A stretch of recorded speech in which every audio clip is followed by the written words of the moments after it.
Another reading of the committee study of the Central Intelligence Agency Detention and Interrogation Program report. Today's summary. Information already provided by Ramzi bin Al-Shibh in the custody of a foreign government inaccurately attributed to CIA.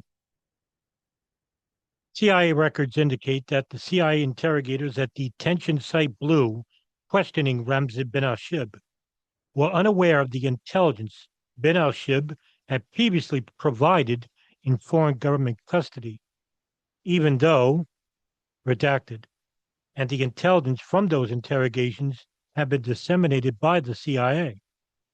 On multiple occasions, personnel at the detention site drafted intelligence reports that contained information previously disseminated from interrogations of Ramzi bin Al-Shibh while he was in foreign government custody, under the faulty understanding that bin Al-Shibh was providing new information. Ramzi bin Al-Shibh was subjected to interrogation techniques and conditions of confinement that were not approved by CIA headquarters. CIA interrogators used the CIA's enhanced interrogation techniques for behavior adjustment purposes in response to perceived disrespect, and on several occasions, before Ramzi bin Al-Shibh had an opportunity to respond to an interrogation's questions, or before a question was asked. The CIA's enhanced interrogation techniques were applied even when Ramzi bin Al-Shibh failed to address an interrogator as sir. When interrogators noted Ramzi bin Al-Shibh had a blank stare on his face, and when Al-Shibh complained of stomach pain.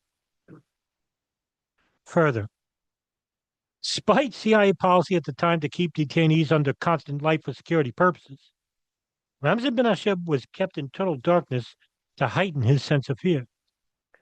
CIA's psychological assessment of Ramzi bin Al-Shibh was slow to recognize the onset of psychological problems brought about later CIA assessments by bin Al-Shibh's long-term social isolation and his anxiety that the CIA would return to using its enhanced interrogation techniques against him. The symptoms included visions, paranoia, insomnia, and attempts at self-harm. In April 2005, a CIA psychologist stated that Ramzi bin Al-Shibh had remained in social isolation for as long as 2.5 years, and the isolation was having a clear and escalating effect on his psychological functioning. The officer continued, quote, "In bin Al-Shibh's case, it is important to keep in mind that he was previously a relatively high-functioning individual, making his deterioration over the past several months more alarming. Significant alterations to his RBS, detention environment, must occur soon to prevent further and more serious psychological disturbance," end quote. On September 5th, 2006, Ramzi bin Al-Shibh was transferred to U.S. military custody at Guantanamo Bay in Cuba. After his arrival, bin Al-Shibh was placed on antipsychotic medications.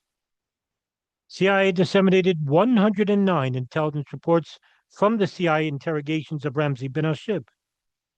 A CIA assessment which included intelligence from his time in foreign government custody, as well as reporting in CIA custody before, during, and after being subjected to the CIA's enhanced interrogation techniques, concluded that, quote, "Much of Ramzi bin Al-Shibh's statements on the September 11 attacks have been speculative, and many of the details can be found in media accounts of the attacks that appeared before he was detained.